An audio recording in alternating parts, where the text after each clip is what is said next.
Agora a gente começa oficialmente. Graça e paz, irmãos. Sejam bem-vindos. Eu sou o Júlio Heleno, sirvo com Missões em Suas Mãos, que é essa iniciativa de suporte, de logística missionária.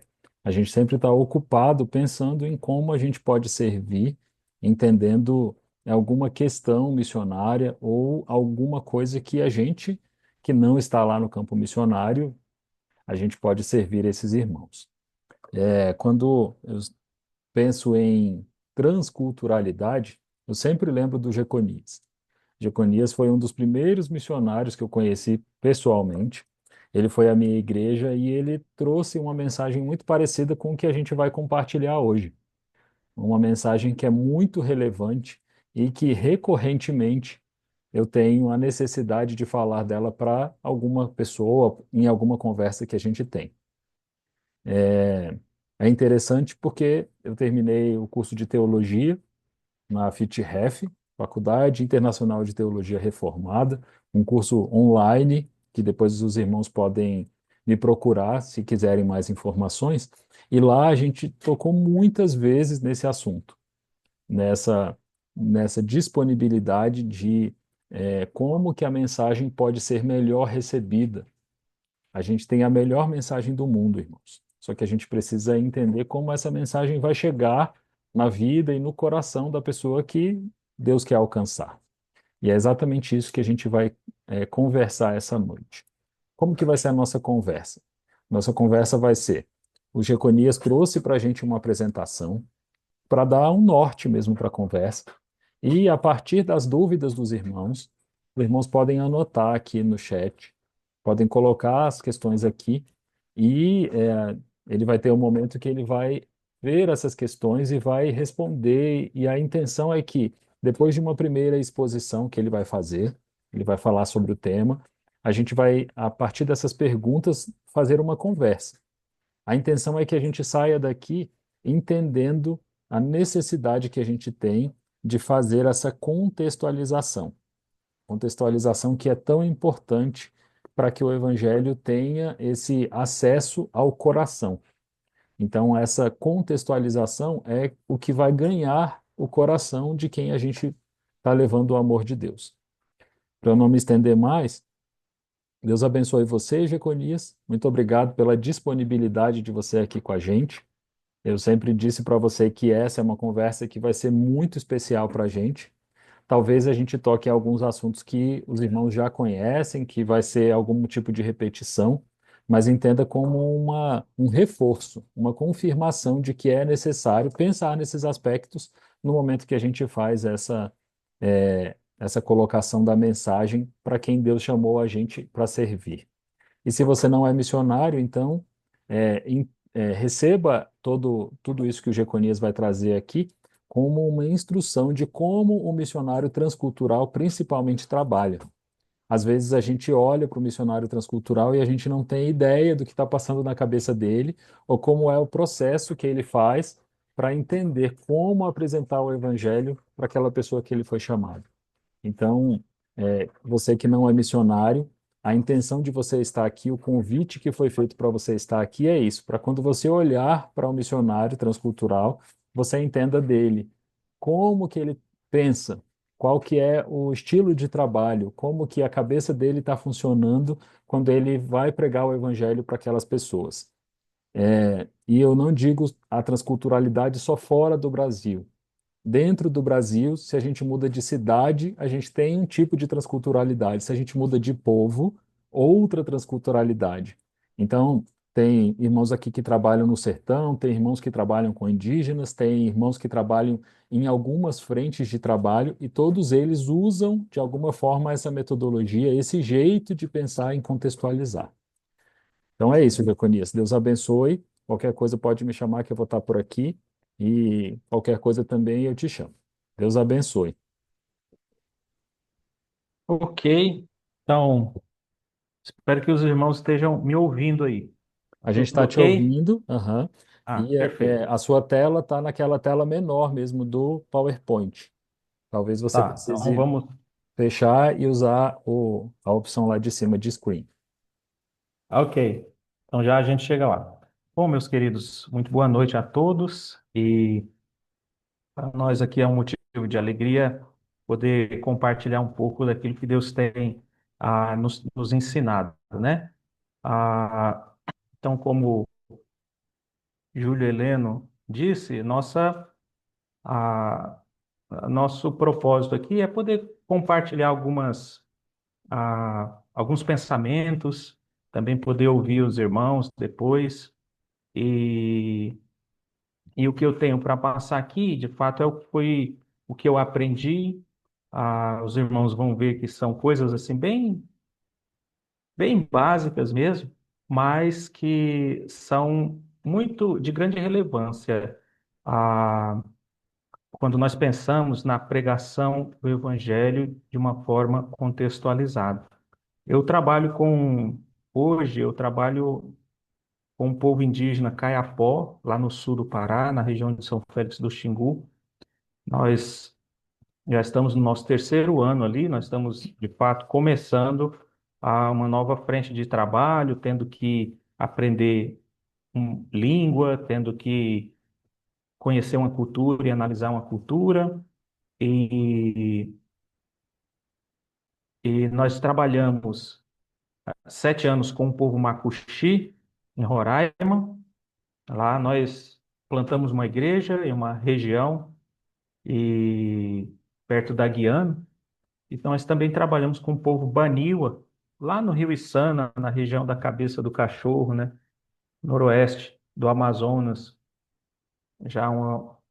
perto da Colômbia e Venezuela. Então, através desses anos, a gente veio adquirindo algumas ferramentas. Então, eu gostaria conversando com o Júlio Heleno, né? Ele fez aí o desafio para a gente, para podermos compartilhar algumas coisas com os irmãos. Então, Júlio, tá com acesso à tela cheia aí agora? Não, agora você pede para compartilhar de novo, por favor. E aí você Tá, clica ok. na opção de screen que está do lado esquerdo em cima. E a gente vai Tá, conseguir ver a sua tela, inclusive quando você abrir a apresentação. ok.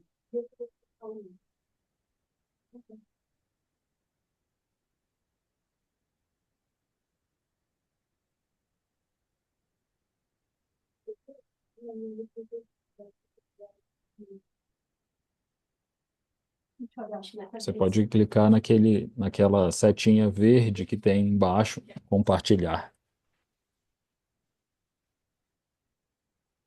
Isso. Ok, então vamos lá. E agora? Agora está quase abrindo. Agora a gente está vendo o seu PowerPoint, não está vendo a apresentação do PowerPoint. Tá, só um minuto.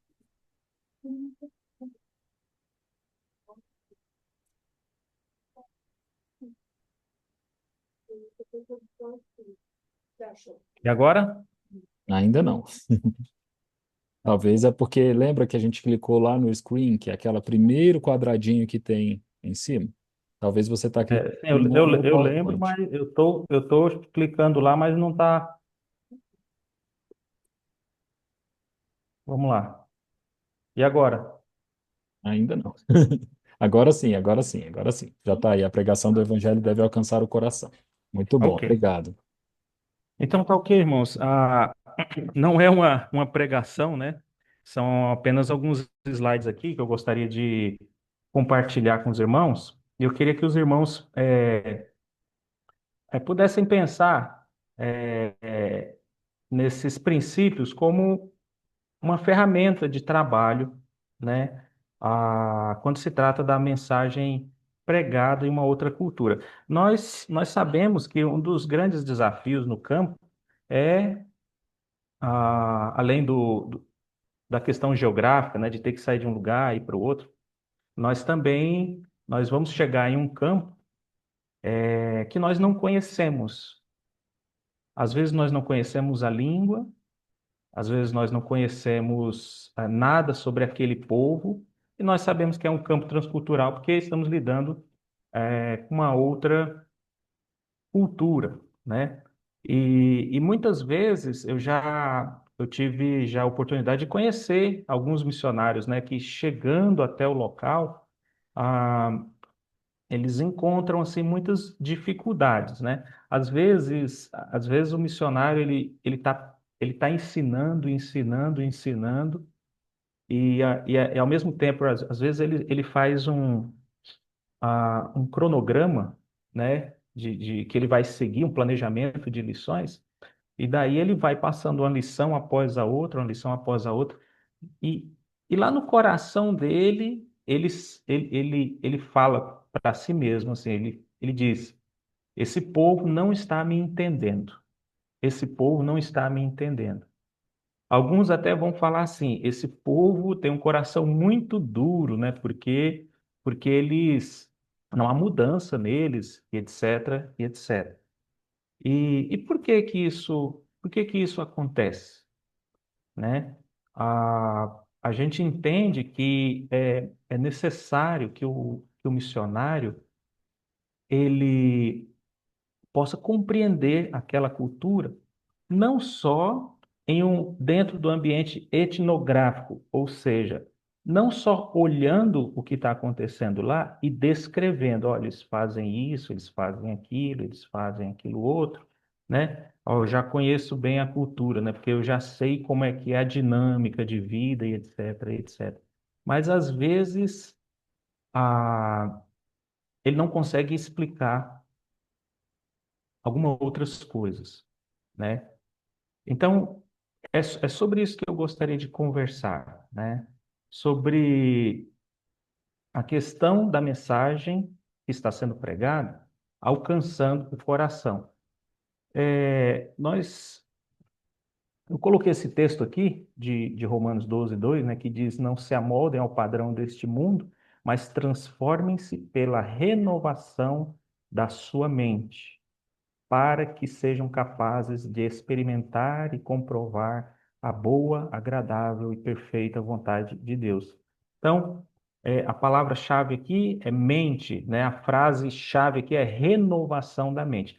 Existe um processo de mudança, né? Existe um processo de mudança e nesse processo de mudança, de uma transformação de mente, existe transformação também em outras áreas na vida, né? Então, seguindo aqui, eu gostaria de falar sobre uma maneira de descrever cultura e entender as suas mudanças. E tudo isso aqui, a gente pode pegar como texto base o texto lá de Mateus 15, do versículo 1 a 20, que é um texto bem conhecido, né? Que mostra lá que Jesus ele é confrontado porque os discípulos dele não estavam lavando as mãos antes de comer, né? E depois Jesus vai lá e devolve a pergunta e fala para aqueles fariseus, né? Para aqueles estudiosos da lei, mas e vocês que também não estão cumprindo a lei, né? Vocês não estão ajudando os pais de vocês, vocês não estão honrando os pais de vocês, vocês acabam invalidando a lei e daí Jesus continua é, aquela conversa dizendo dizendo para eles assim, a, que o que contamina o homem vem de dentro do coração, né? O deixar de lavar as mãos não contamina o homem, mas o que contamina o homem vem de dentro do coração. Então, tendo falado isso, eu gostaria aqui de dar sequência nos slides. Então, na prática, quando nós chegamos, quando nós chegamos dentro de um ambiente transcultural, a primeira, a primeira fase aí que nós nos deparamos e começamos a nos envolver é com a fase do comportamento, é com a faixa do comportamento. E o que que é esse comportamento? São as atitudes, as coisas que as pessoas fazem e dizem, fácil de observar, mas nem sempre fácil de entender. Então, vou falar aqui da cultura, do povo onde eu estou inserido ali no trabalho de evangelismo discipulado, né? Por exemplo, o povo caiapó. É um povo que se pintam bastante e se ornamentam bastante. Isso é bem comum entre os povos indígenas, né? E, e entre outras coisas, a parte de alimentação, a parte de danças, a, a forma, às vezes, como eles vão pescar, como eles vão caçar, os dias, é, e uma infinidade de comportamento que eles têm no seu dia a dia. Então, quando a gente chega em uma cultura, mesmo que a gente não conheça nada, zero da língua, eles estão lá falando, ninguém entende nada, mas eu estou vendo um comportamento, né? Estou vendo vários detalhes, de várias coisas que estão acontecendo. Então, a primeira parte é essa, é lidar, é observar o comportamento. Você vai vendo aquela faixa ali, né? E muita coisa acontece que você vê, você não sabe por quê, mas você entende o que está acontecendo. Vou dar um exemplo para vocês. Quando eu estava com o povo Baniwa, então logo nós queremos nos envolver com o povo, né? Queremos participar, queremos ir para as roças, caminhar no mato e pescar junto. Para quê? Para conhecer esse povo. Para conhecer esse povo. Então, todo dia, à tarde, 5 horas da tarde, 5:30, eles iam lá saíam do porto, né? Sentido mata, do rio, sentido mata, onde tinha o campo de futebol, e eles iam jogar bola. Então, eles jogavam bola, eu jogava bola com eles. E daí então eles falavam, vamos tomar banho. Então todo mundo descia para tomar banho. Quando chegava lá, eu, junto com a minha esposa e também os outros colegas, chegava no porto já caía no rio, tomava banho. Mas eles não tomavam banho, eles ficavam sentados lá na beira. E demorava, tipo assim, 10 até 15 minutos, sabe? Um bom tempo. Aí eles começavam a entrar. Então a gente começou a observar esse comportamento. E daí então, alguém concluiu: olha, eles fazem isso porque, olha que interessante, eles já sabem que se entrar com o corpo quente, pode dar um choque térmico, né? Já sabem disso. Então, a gente observou o comportamento e a gente é, a gente já ele designou um sentido para aquele comportamento, né? Só que tem um problema. Tem um problema, porque quando você começa a entrar dentro de uma cultura, você começa a se envolver com o povo, a gente começa a entrar mais na cultura. Quando a gente, quando a gente começa a conhecer bem os comportamentos, a gente entra em uma outra faixa, que é a faixa dos valores. Vocês estão vendo aí, só um minutinho aí, no post que o Júlio Heleno colocou, ele colocou uma cebola, não é isso? Quando a gente parte a cebola ao meio, o que que a gente vai ver? Diversas camadas, né? Então, em uma cultura, então essa cebola aí não foi à toa, né? Essa cebola aí não foi à toa. Ela tem um sentido aqui. Quando você vai conhecendo uma cultura, você vai o quê? Penetrando nessas camadas. Então, apesar da gente usar a cebola para esse exemplo, mas nós podemos chamar de camadas culturais. São camadas culturais, onde nós vamos passando por essas camadas e conhecendo. Observe que depois do comportamento, nós temos o quê? Os valores. Olha só, começamos a conhecer uma cultura, sem conhecer a língua, nós estamos vendo todo aquele comportamento. Deixa eu dar um exemplo ainda sobre o comportamento. Imagine aí, ó, você na sua igreja. Vamos pensar assim, você na sua igreja. Imagine que uma pessoa está passando na rua e não conheça nada sobre igreja. Mas ela decide entrar. Ela vê pessoas entrando lá sem pagar nada, né? E ela decide entrar, né? Bem curioso, decide entrar. E o que que ela vai ver lá na igreja? Ela vai ver um comportamento. Ela vai ver pessoas sentadas de um lado, pessoas sentadas de um outro. Ela vai ver músicos lá na frente. Ela vai ver um púlpito lá na frente. Ela pode até saber o que é tudo aquilo. Então ela analisa todo o comportamento, né? Mas ela necessariamente, ela não sabe o porquê que aquilo acontece daquela forma. Agora, você já pensou se ela parasse só na parte do comportamento e começasse a falar assim: ah, entendi, esse pessoal senta aqui para escutar música, que ela chega só na parte, só até a parte do louvor e vai embora. Ela entra lá, aí eles vêm aqui para escutar música, vou embora. Todo dia eu passo aqui nesse mesmo horário, eles estão lá só escutando música. Ela não vê outras partes de tudo que acontece lá dentro da igreja. Então ela pega e dá uma definição para aquilo e vai embora. E às vezes isso acontece com o missionário. Às vezes ele vê um comportamento e ele interpreta e ele dá um sentido para aquilo e pronto, fica por isso mesmo, né? Só que depois da faixa, da camada do comportamento, nós temos os valores da cultura. Olha que interessante. O que são esses valores? Apreciação é uma apreciação subjetiva que revela as preferências pessoais de cada pessoa segundo suas tendências e influências sociais a que está submetida. Esses valores ditam o seu comportamento. Logo, nós temos dentro de uma cultura um certo comportamento. Por quê?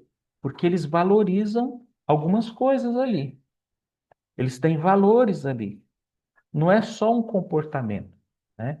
Então, eles têm as suas preferências pessoais como pessoas, como indivíduos, né? Individualmente, como pessoas individuais, e também como um grupo, né? Por se tratar, por exemplo, de uma igreja, nós temos um comportamento que é comum a todo aquele grupo, né? Mas se eu for ver dentro da casa de cada um tem uma cultura pessoal, seja ela familiar, né? Seja ela uma certa forma de fazer algum trabalho e etc, e etc. Então, esses valores, eles regem, eles ditam o comportamento. Olha, olha que interessante. Então, toda vez que aqueles indígenas eles iam para o jogo de futebol, quando eles estavam trabalhando, roçando de forma comunitária, não, a gente vai derrubar o mato para fazer uma roça lá atrás da aldeia. Então, o que que eles faziam? Eles iam lá, aquele grupão, trabalhava, mas na hora de tomar banho, todo mundo chegava na beira ali e parava e não entrava no rio de jeito nenhum, né? E isso por quê?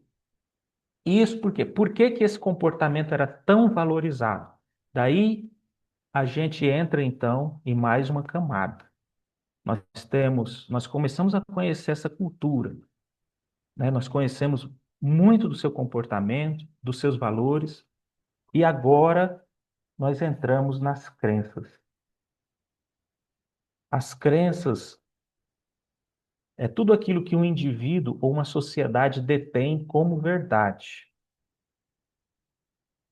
São as convicções, eles vão fixar os valores e o seu comportamento. Olha que interessante. Por que que aqueles indígenas, antes de entrar no rio, eles sentavam, esperavam o corpo esfriar? Aí o missionário vai lá e vê o comportamento, né, e fala assim: não, olha só como eles já estão bem desenvolvidos, veja como eles já têm aprendido muito com a sua experiência, né? Eles já sabem que podem ter um choque térmico, né? Já sabem que pode ter um choque térmico. Mas na realidade não tinha nada a ver com isso, né? Porque eles tinham uma crença, né, que por sua vez que, por sua vez, eles valorizavam aquele comportamento. E qual era essa crença? Existia um certo espírito no rio que, ao entrar com o corpo quente, eles pegariam doenças, né? Então, principalmente a mulher, se ela estava no dia de regra dela, né? Principalmente o marido, se a mulher estivesse grávida, principalmente o marido, que a mulher tivesse ganhado o bebê naqueles dias. Então, era uma infinidade de situações que levavam o povo a valorizar e se comportar de uma determinada forma, certo? Então, observem que é um processo que a gente vem de dentro para fora, ou, desculpa, de fora para dentro. A gente vai adentrando ali, ó, e vai chegando necessariamente nessa ordem, se nós quisermos entender bem essa cultura, né? Se nós quisermos entender bem essa cultura. Então, a... vou contar uma história aqui. Foi uma história que eu ouvi de um missionário. Talvez alguém já deve ter escutado essa história, né? Mas foi um missionário que trabalhou nessa região que me contou essa história, que aconteceu lá na África, um povo tribal. Tinha um povo tribal lá. E, e esse missionário, então, entre esse povo tribal, existia um missionário que trabalhava lá. E tinha uma mulher que ela estava grávida e ela teve um bebê. Quando ela ganhou esse bebê, ela mandou chamar o marido que estava lá na roça, né? Mandou chamar o marido. O marido veio. Quando o marido viu o bebê, o marido olhou para ela, pegou o bebê, segurou no colo e ficou com aquele bebê ali. E não soltou aquele bebê. A mulher pegou, aquela mulher, ela levantou, tomou o banho dela, se preparou ali. Eu tinha acabado de ter o bebê. Isso foi pouco tempo depois, né? Ela pegou a enxada do marido e foi para a roça. Foi para a roça. Olha que interessante, né? E o marido ficou segurando lá a criança. Aí o missionário viu aquilo ali e aquele missionário ficou chocado e foi lá e começou a falar com aquela mulher. Ou começou a falar com aquele homem. Como é que você faz uma coisa dessa, rapaz? Isso não é uma coisa, isso não é bíblico, isso não é de Deus. Você está pecando e tal e tal e tal. E ficou tanto no ouvido daquele rapaz que o rapaz mandou chamar a mulher. Pegou a enxada dele, entregou o bebê para a mulher e foi para a roça, chateado. E a mulher, pouco tempo depois, pegou aquele bebê, levou para o mato, matou aquele bebê e enterrou. E por que que tudo isso aconteceu, né? Por que que tudo isso aconteceu? Porque naquela cultura, aquele povo, existia um grau de promiscuidade muito grande lá, muito grande. Então, quando uma mulher tinha um bebê, o marido vinha, segurava aquele bebê e não soltava mais, e ele ia ficar segurando aquele bebê, aquilo mostrava para toda a comunidade que o marido estava falando assim: olha, esse aqui é meu filho, esse aqui eu estou reconhecendo como meu filho. E a mulher ficava tão contente por isso, porque ela estava mostrando para todo mundo que, olha, esse aqui é um filho legítimo, nosso, meu, com meu marido mesmo. Não é do fulano de tal, não é do fulano, não é de outra pessoa, né?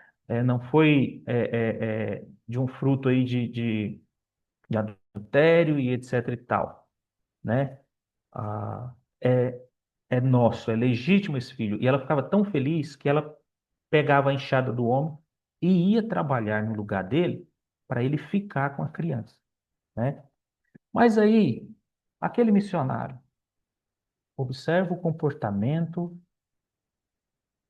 observa aquela ação dela dela pegar a enxada e trabalhar e deixar o homem lá, mas ele não conhece a crença relacionada àquilo. E o que que acontece? Um problema muito sério. Acontece um problema muito sério. Nós temos aqui o exemplo nessa história, foi a história que eu ouvi, né, de um missionário, e uma história muito triste. Mas detalhes como esse acontecem de forma corriqueira ah, no ambiente transcultural. Por quê? Vamos fazer uma comparação aqui. Vamos pensar na filosofia, são dois conceitos, né? Duas disciplinas aqui, ó, filosofia e antropologia, né? A gente não precisa explicar o que são, mas vamos pensar da seguinte forma: a filosofia, ela leva às respostas, né? Então a gente observa a situação, procura ver tudo que está acontecendo ali, e nós vamos então, viemos com as proposições, com as análises, com as respostas, né? De fora para dentro. Na antropologia, nós precisamos ter quem é que quem é que dá as respostas? Povo. Nós pegamos as respostas de dentro para cá. Então, é muito importante nós analisarmos bem uma cultura, traçarmos bem, é muito importante você fazer um trabalho etnográfico, né? Você vai anotando as coisas que você vai vendo ali, você vai fazendo as perguntas para descobrir bem quais são os valores e as crenças daqueles indivíduos, né? Ah, para que a gente consiga ter as respostas deles, né? O que que isso significa, né? Ali dentro daquele ambiente cultural. É muito comum a gente ver, por exemplo, o pessoal, é, no caso do povo Kayapó, eles se pintam muito. Então o pessoal vai lá conhecer o povo, né? Fala, puxa vida, quero sair daqui com uma pintura dessa. Porque são pinturas bonitas, né? Feitas às vezes com urucum, ou então com genipapo e carvão, né? Então eles têm diversos tipos de pintura. E a pessoa fala, e a gente acha que aquilo é só uma pintura, é um ornamento. A gente não faz tatuagem aqui, o povo não faz tatuagem. Aquilo é pintura, eles têm uma tatuagem deles, assim, um pouco primitivo, mas é uma tatuagem. Nós não temos brincos, pois é, eles também usam os brincos, né? Eu lembro uma vez que eu fui em uma aldeia Yanomami, e as mulheres, eles conseguiam matar os beija-flor e as mulheres usavam como brinco durante o dia. Colocava aqui na orelha e colocava os beija-flores aqui, ó. Interessante, né? E aquilo era um brinco, assim, durante o dia, né? Porque depois começava a cheirar mal. Pois bem, e daí a gente vai vendo essas coisas.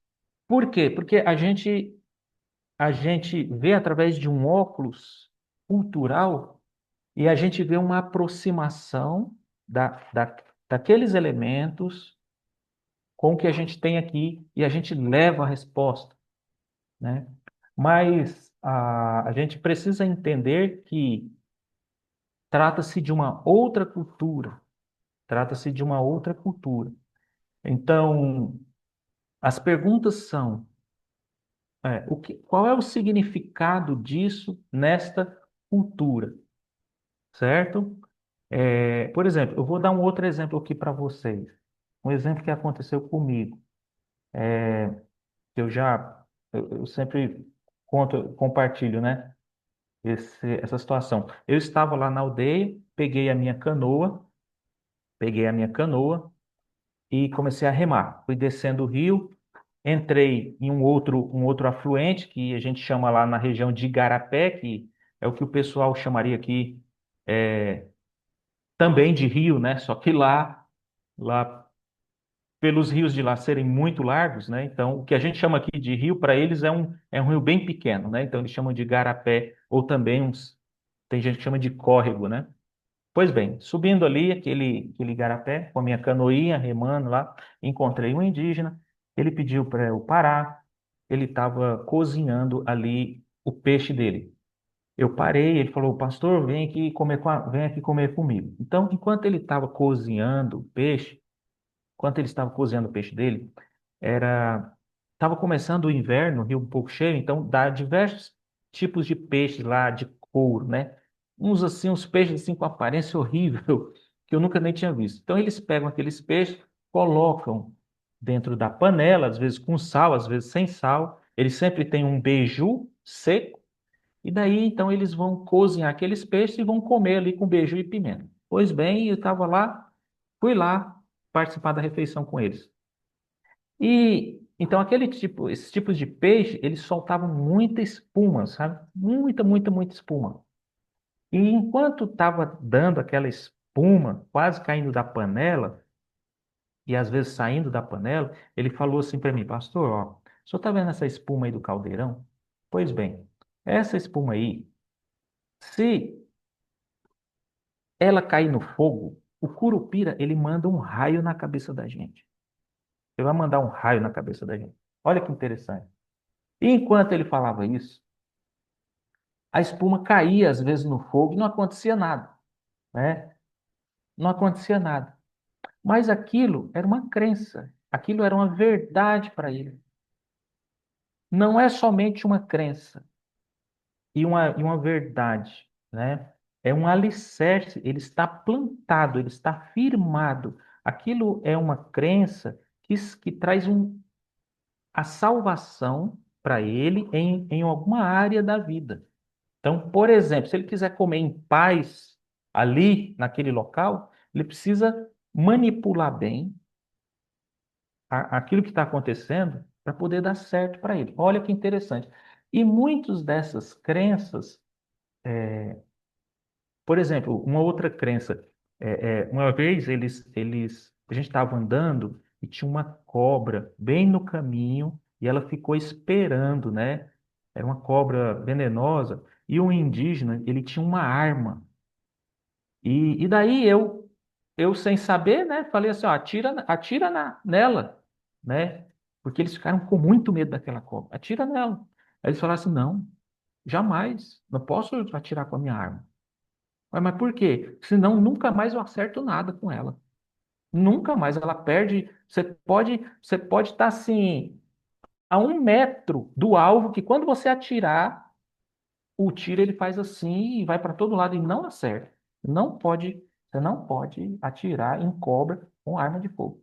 Então, a gente vai ouvindo uma porção dessas crenças, né? E eles se comportando de uma determinada forma, né? E tendo assim, valorizando tanto aquele comportamento, e muitas dessas crenças nós achamos assim super engraçadas, não é? Super engraçadas, né? E por que que a gente acha isso? Já parou para pensar? É, por que que é engraçado para nós? Por que que é engraçado para nós? Porque para nós a gente olha de fora. Talvez isso não tem nada a ver. Por quê? Antes de responder, eu vou perguntar para vocês. Vamos pensar na seguinte situação. Eu acho que nós temos aqui 48 pessoas participando, né? Deve ser diversos lugares, né? Mas enfim, como é que você ia se sentir se você saísse, pensando de uma forma geral, tá? Pensando de uma forma geral, pensando, assim, muitos cristãos. Se a pessoa sai e se depara com um despacho de macumba bem na frente da casa dela, eu acho que muita gente ia clamar o sangue de Jesus, né? Outros, sei lá, iam ligar para o pastor para vir orar por ela, porque tem um despacho lá, ia dar um gelo na barriga. Muita gente mostra um medo, né, com relação à macumba. Por quê? São crenças, têm os seus valores e também o comportamento, né, a forma de se fazer aquilo ali. E por que que o pessoal morre de medo de macumba? Porque é uma crença, né, que faz parte da nossa cultura aqui, né?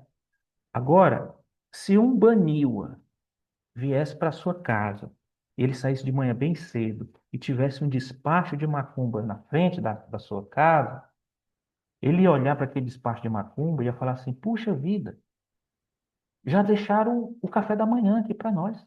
Tem uma galinha, olha só, tá quentinha ainda. Tem uma farofa, tem umas velas bonitas aqui. Ele ia achar aquilo surpreendente. Por quê? Porque não tem significado nenhum na cultura dele. Nenhum.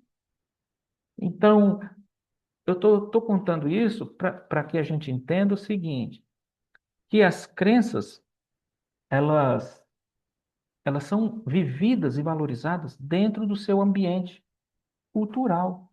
Então, às vezes, você olha para uma determinada situação no campo missionário e aquilo você desvaloriza, né? Às vezes a nossa tendência é de querer desvalorizar. Então, tá lá o índio fazendo a pagelância e a gente, às vezes, a gente simplesmente quer dizer assim, rapaz, para com esse negócio que isso não vale nada para você. Ó, isso não vale nada. Isso daí não vai dar certo, né? Isso daí não vai dar certo. Só que para ele, para ele, é uma forma de confrontação, assim, muito dura, né? O missionário tentando desconstruir isso na vida dele. É uma forma muito dura, né? Porque aquilo faz parte da cultura dele, das crenças, do sistema de crenças dele, né? É, seria como se alguém chegasse para você e falasse assim, ó, para de acreditar nesse seu pastor que fala lá na frente, né? Você fica carregando uma Bíblia, não faz sentido nenhum, né? Isso como é que nos deixa, né? Incomodados. Por quê? Porque é, as culturas têm o seu sistema de crenças, de valores e de comportamento, né? Vamos agora aqui para a última camada, que é o quê? A cosmovisão, a visão de mundo. Olha, nós passamos pela fase do comportamento, nós conhecemos os valores, conhecemos as crenças, e o conjunto de tudo isso aqui, ó, forma o quê? A visão de mundo, né? E o que que é essa visão de mundo? Como está aí, é o modo particular de perceber o mundo, uma maneira de ver e entender o mundo, as relações humanas e os papéis dos indivíduos e o seu próprio na sociedade. Cada cultura tem a sua visão de mundo. Às vezes, nós temos, de fato, o que pode ser chamado assim de um núcleo duro. Você vê essa crença aqui, essa mesma crença, sendo contada em uma região, lá entre um povo tal, né? Por exemplo, a crença do boto, né? A crença do boto. Ah, uma mulher engravidou do boto. Essa é uma crença comum em muitas regiões da Amazônia, né? Mas nós precisamos entender que aquele povo, ele tem a sua cultura própria, a sua visão de mundo próprio, né? A, como que Jesus chamou cosmovisão aqui em Mateus 15, ele chama de coração, né? Olha, a palavra de Deus, ela deve penetrar no coração para que as demais camadas sejam transformadas, né? Por que que isso é importante? Porque às vezes, se se a palavra de Deus não transforma o coração, às vezes você tem uma mudança só de comportamento. Às vezes você tem lá um nativo que vai para a igreja e participa de tudo, né? Ele aprende a participar, a se comportar como um cristão. E se o missionário, ele, ele se importa só com essa parte do comportamento, o que que a gente vai ter? Um cristão nominal. A gente vai ter, assim, um nominalismo, né? Às vezes, a pessoa, ela ela consegue se comportar com o cristão, às vezes ela consegue valorizar bem todo aquele comportamento, ele ajuda lá na igreja, né? Ele participa dos eventos, né? Às vezes ele sabe até ensinar muito bem. Às vezes ele sabe até ensinar muito bem a Bíblia, ele conhece os textos, né? Ele conhece as crenças, ele aprende a falar aquele linguajar cristianizado, né? Eclesiológico, ali de dentro da igreja. Mas não houve uma mudança definitiva no seu coração. O que vai fazer o quê? Quando ele sai ali de dentro da igreja, ele vai viver conforme a cultura, ele vai ainda buscar o pajé, ele vai buscar ajuda em todos os benzimentos que ele conhece, ele vai buscar os curandeiros, ele vai continuar vivendo em todo o sistema,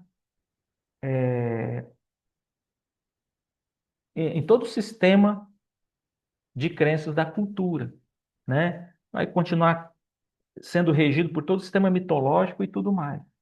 Por quê? Porque não houve uma mudança no coração. O que é que Jesus está falando aqui no texto? Ele está falando, gente, vocês ficam se preocupando aí com lavar de mãos, como se isso fosse trazer uma purificação para a vida de vocês, né? Saibam que o que vocês precisam mudar, a mudança que tem que existir é no coração de vocês. Então, a mensagem contextualizada, ela comunica, sim, nos padrões culturais, seguindo as exigências linguísticas, mas ela deve alcançar o coração. Ela deve alcançar o coração. Observe, quando a gente estava pregando lá entre os índios Macuxi, compartilhando aqui uma experiência, né? Muitos missionários têm suas experiências. Vou compartilhar as minhas, né? Então, nós levamos em torno aí de 2 anos e 8 meses de Gênesis até Cristo, ensinando de Gênesis até Cristo. E daí chegou um momento que os indígenas eles começaram a falar assim: olha, não tem, não tem para onde correr, né? Não tem para onde correr. Sem Deus, sem Deus, nós nós não podemos ser salvos dos nossos pecados. Nós precisamos de Deus, né? Então começou a ter o quê? Um processo ali de aquisição de conhecimento, né? Para depois avançar para algumas mudanças. Nesse processo de mudanças, muitos indígenas chegaram para mim e falaram assim, pastor, como que nós vamos dizer que nós realmente somos crentes? Porque eu ainda estou fumando, eu ainda tomo muito caxiri, né, que é uma bebida feita de mandioca lá, e uma bebida forte, né, alcoólica. Eu ainda bebo lá na cidade. Eu ainda tenho esses hábitos, né? Eu não sou fiel à minha esposa, mas eu sei que sem Deus eu não posso ser salvo e eu quero Deus na minha vida. Então, o que que nós falamos para eles? Nós falamos assim, olha, vocês estavam nesse caminho aqui, ó, de escuridão, agora vocês estão nesse caminho aqui de luz com Cristo. Então, é andando nesse caminho que vocês vão o quê? Largando esses hábitos, que vocês vão vencendo, né? E vocês vão agora crescer em uma nova vida. Vocês vão conhecendo a Deus através da palavra dele. E vocês vão então vocês vão alcançando essas mudanças, né? Então aos poucos, foi um processo de mudança contínuo, onde a gente precisava, né, ensinar e discipular e ajudar aquele povo a crescer na fé. Contudo, foi necessário, né, esse trabalho de conhecer a cultura, né, ao invés de só chegar e começar a falar sem conhecer aquela cultura. né? Para vocês terem uma ideia, entre o povo Banil, eles têm o Novo Testamento traduzido. E, e é muito comum, em muitas traduções do Novo Testamento, antigas, entre os povos indígenas, alguns empréstimos. Então, geralmente a pessoa não consegue descobrir bem, não tem a palavra, ou ele não consegue descobrir uma expressão que traduza bem alguma determinada palavra. Então, o que que ele faz? Ele traz a palavra diretamente do português, né, para aquela tradução, que foi o caso da palavra parábola. Então, um certo dia eu estava no mato ajudando a puxar uma canoa. Então, o índio foi lá, derrubou uma árvore, lavrou uma canoa. Então, ele tinha que puxar até a beira do rio. Então, faz-se um mutirão, mata-se um animal, faz um almoço para todo mundo. E daí, então, em um determinado momento, tinha lá uns 25 pessoas e eles perguntaram para mim assim, pastor, o que que significa essa palavra parábola que está na nossa Bíblia? Porque nós sempre lemos, nós nunca entendemos. Então eu expliquei lá, não era fácil explicar de fato essa palavra, mas eu expliquei para eles, né, de uma forma mais simples possível, né, parábola é uma forma, né, de comparação para você poder aprender, né, um determinado ensino, etc, etc. E eles falaram assim: puxa vida, pastor, é isso? Parábola então significa isso? Nós sempre pensamos que parábola era para parar uma bola. Parábola, parar uma bola. E isso acontecia com diversas expressões. Por exemplo, entregar o seu coração. Você precisa entregar o seu coração para Cristo. Foi o que uma indígena chegou para minha esposa e falou assim: Ana, olha, nós sempre ouvimos isso desde a época do missionário tal, que já tinha se passado assim, tipo 40 anos, que a gente vem ouvindo entregar o coração para Cristo. Mas o que que é isso? Eu tenho que cortar o meu peito aqui, tirar meu coração e entregar para Ele, né? Uma expressão literal, mas que não comunicava, não comunicava, né? Agora você imagine uma pessoa lendo há, há tantos anos algo que ela não entende, né? Algo que ela não entende. E por quê? Porque às vezes a mensagem não foi contextualizada, né? Não vou dizer que a gente vai sempre acertar de primeira, mas que ah, existe um padrão de trabalho, existe, né, um certo padrão de trabalho que nós chamamos de sensibilidade cultural. O que que é a sensibilidade cultural? É você estar próximo, viver próximo do povo, poder sentir nas expressões, né? É, poder sentir nas expressões o povo, ah, poder ouvir aquele povo quando ele está falando, mesmo que de costa para você, você sabe quando você tem aquela sensibilidade, você sabe quando o povo não gostou, quando gostou, você tem aquela sensibilidade, né, com o povo, porque você está ali. E isso vai ajudando a gente a ter essa perspectiva mais ampla de como comunicar de uma forma contextualizada para o povo, né? Então, observe que, por exemplo, em português, nós temos diversas traduções, né? Diversas traduções. E qual é o objetivo dessas traduções?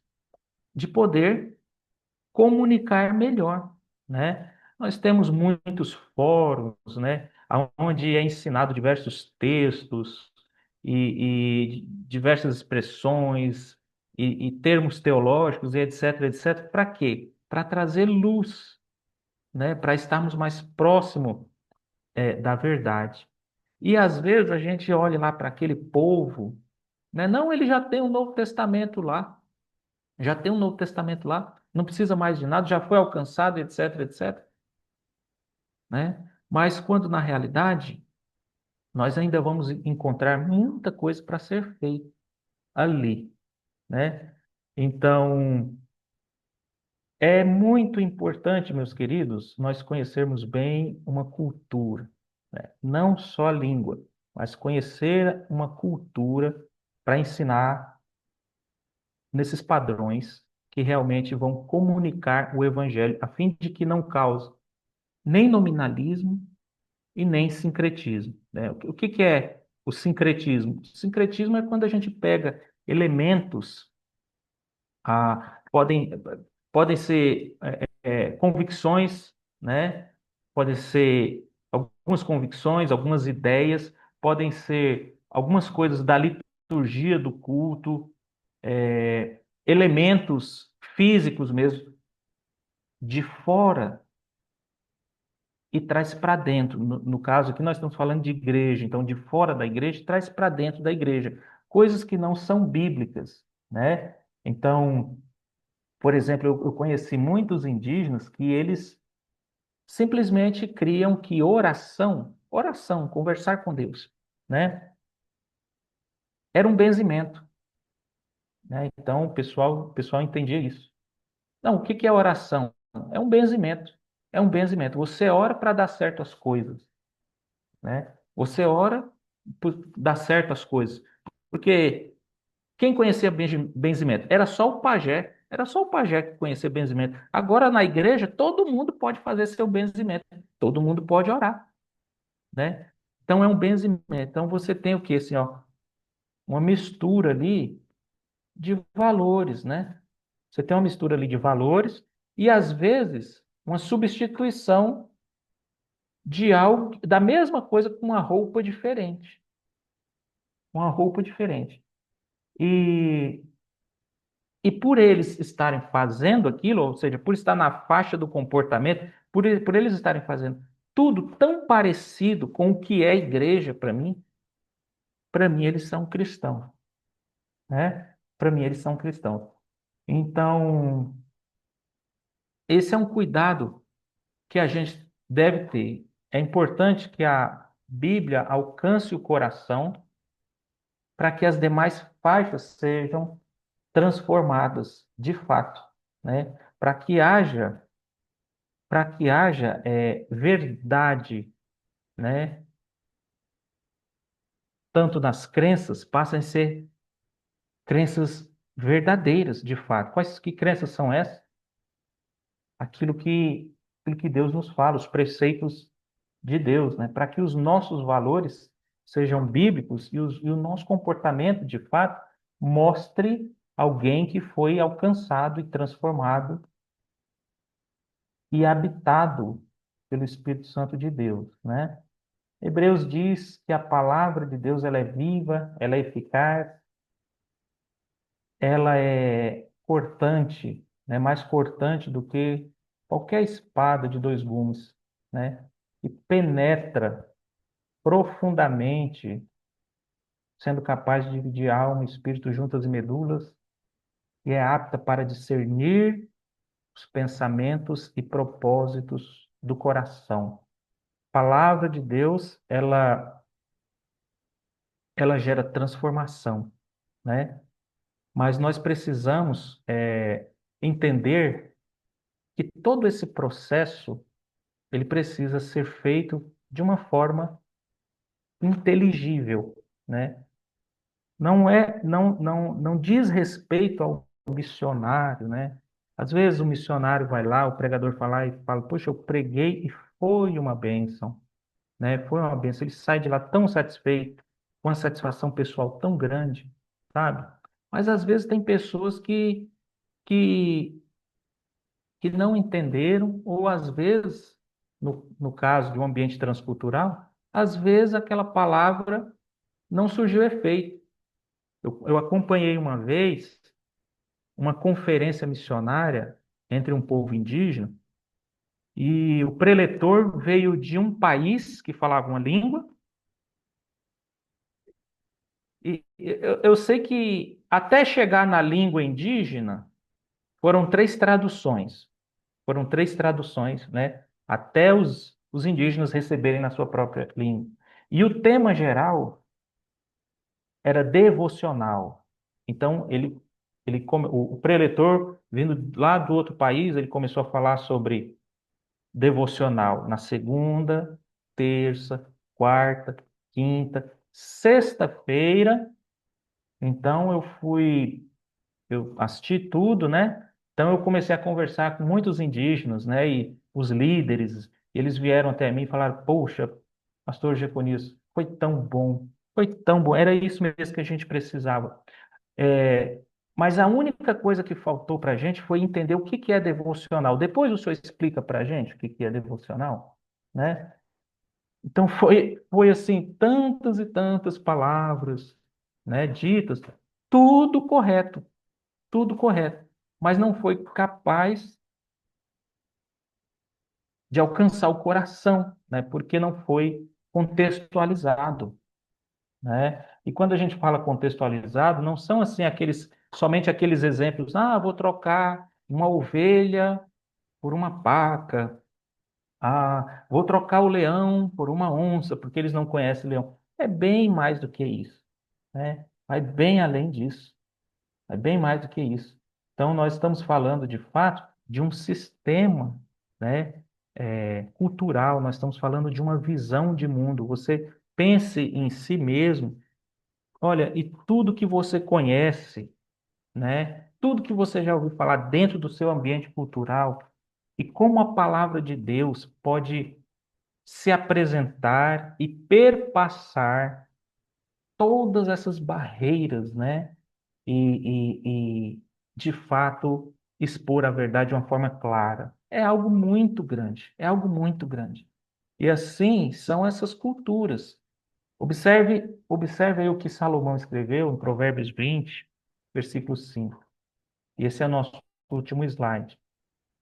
Como águas profundas são os propósitos do coração do homem, mas o homem de inteligência sabe descobrir.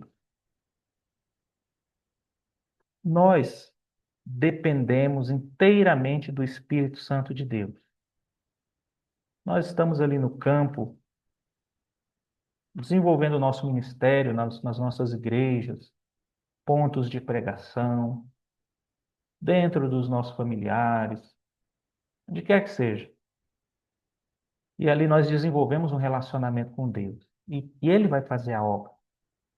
Mas nesse ambiente de pregar a palavra, é necessário que nós tenhamos, assim, dedicação, de fato, em fazer aquilo, né, não só com amor, mas também de uma forma inteligível, né?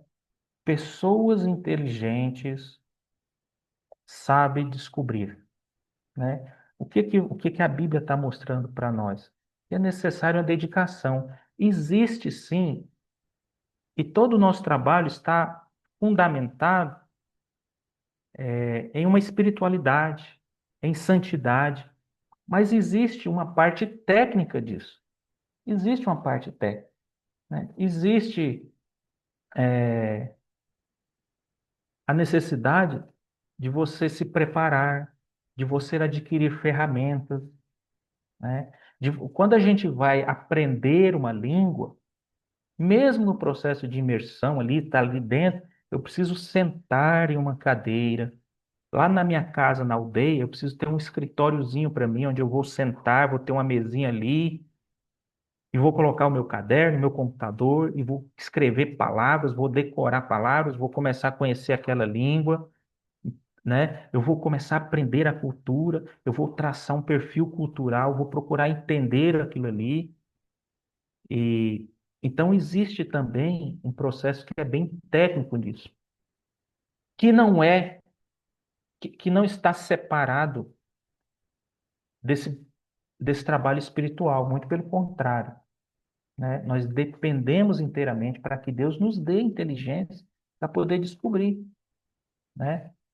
Então, em outras palavras, o que eu estou querendo dizer aqui é que é necessário, né, olharmos para uma cultura, e nos colocarmos, né, mesmo sendo indígenas, mesmo sendo um povo assim minoritário, né, é, mesmo falando para pobres,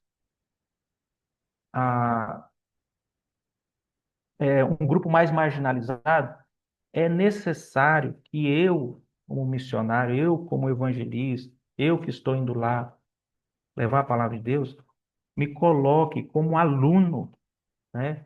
Ah, porque o Jeconias trabalhou lá com os Banivos, trabalhou lá com os Marco X.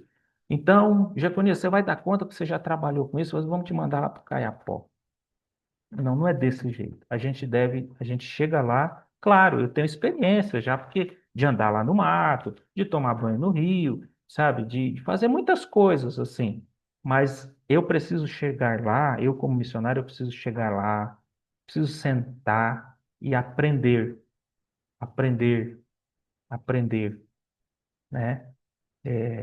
O povo precisa ver isso em mim, que eu estou ali para aprender com eles e valorizar a cultura onde eu posso, né, me envolver com a cultura onde eu posso. Bom, meus queridos, era isso que eu queria compartilhar para os irmãos. Ah, eu acho que a gente poderia abrir para ouvir agora o pessoal, talvez compartilhar alguma experiência ou fazer alguma observação, né? E espero que que eu tenha sido claro aqui em algumas coisas, senão a gente pode tentar melhorar o que foi dito aqui. Mas Deus abençoe grandemente. A gente agradece, Jeconias. Para mim foi mesmo a repetição de algo que eu ouvi e muito relevante para mim. Tem uma pergunta do Alberto que é assim: os costumes, valores e crenças são passados entre as gerações. Em que ponto o cristão deve intervir e como deve fazer? Eu tinha respondido para ele dizendo que você ia responder durante a sua fala. Eu acho que você respondeu, mas você pode reiterar a sua resposta, por favor. Ok. Então, intervenção, né? Intervenção. É importante que nesse processo que nós vamos conhecendo, a gente entenda o que que tudo isso significa para eles. Eu vou dar um exemplo aqui. Eu vou dar um exemplos práticos para que os irmãos entendam que isso acontece mesmo, né? Nós somos missionários, nós cometemos muitos erros, né? Nós aprendemos muito com os erros. E mas uma determinada vez, um indígena ele estava andando e tinha falado assim, ó, eu andei ali em tal região e vi um espírito. Eu ouvi o espírito, eu ouvi ele bateu com o facão assim na raiz, ó, avisando que ele estava lá. E o missionário que estava próximo, ele disse assim, você está mentindo. Porque esse indígena, ele fazia parte da igreja, né? Era uma pessoa assim, de dentro da igreja ali local, na aldeia. E ele falou assim: eu ouvi um espírito. E esse missionário falou assim: olha, é mentira sua. Está mentindo. Não, não estou mentindo. Eu não estou mentindo. Não, você está mentindo porque não existe esse espírito. Você está mentindo. A gente já. Você é um crente. Você não pode falar essas coisas. Então você está mentindo. E aquele indígena, ele ficou quieto e não falou mais nada. Então, assim, o que que aconteceu? Ele foi atropelado, né? Ele foi atropelado. Por quê? Primeiro, porque nós sabemos. Então, como é que a gente intervém nessas coisas? Conhecendo a cultura, a gente vai, nós vamos ensinar apresentando sempre uma teologia que confronte de forma correta dentro da cultura. Então, nós sabemos que espíritos existem, demônios existem, né?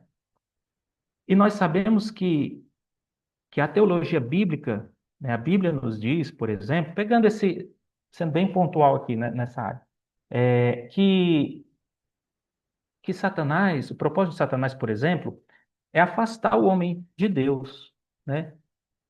Se for preciso fazer o homem acreditar que Satanás não exista, que ele mesmo não existe, ele vai trabalhar para isso, porque o propósito dele é afastar o homem de Deus, certo? E no contexto indígena, a espiritualidade, contato com os espíritos é muito grande, mas é muito grande, é espírito para tudo. E quando nós não estamos falando de um espírito, um ser que tem um nome ali, tipo Curupira, né? Na língua banil é outro nome, né? Entre outras etnias, nós estamos falando de elementos que, de elementos físicos, de objetos que são tratados como pessoas. Ah, que são tratados como pessoas, animais que são tratados como pessoas, né? Dentro desse sistema de crença. Então, o que que a gente faz? A gente apresenta a teologia bíblica, a gente confronta com a teologia bíblica certa. Olha, de fato, você viu, você ouviu os passos, você viu lá na sua casa, você sentiu o Espírito querendo entrar, mas a Bíblia diz que, na realidade, esse Espírito é uma manifestação de Satanás e seus espíritos, né? Que a Bíblia chama de espíritos malignos, de demônios, etc, etc. Então você começa a dar uma perspectiva bíblica daquilo. Então a forma de você falar para ele que aquilo não existe, né, torna-se bem diferente, porque você tá ensinando uma teologia bíblica, de fato, que mostra para ele o quê? Que Satanás é um enganador, né? E que muitas outras, por exemplo, você chega lá em Gênesis capítulo 1, você vê lá uma lista de criação. Gênesis capítulo 1, aqui, para nós, a gente usa muito para quê? Para defender o criacionismo, né? Contra o evolucionismo, etc. e tal. Mas, na realidade, Gênesis capítulo 1, nós temos ali uma lista de tudo que Deus fez. Então, você vai lá e mostra para ele, ó, você está vendo? E ao aprendermos sobre Deus, Deus nos mostra tudo que ele criou aqui. E esse espírito, com essas características, com essa forma, Deus não criou. Mas, por que que você ouviu? Porque Satanás, que foi um espírito criado por Deus, e você vai lá falar toda a teologia, né, que se rebelou, etc., ele se manifesta dessa maneira. Então, conhecendo bem todo esse comportamento, e todo, né, e tudo, né?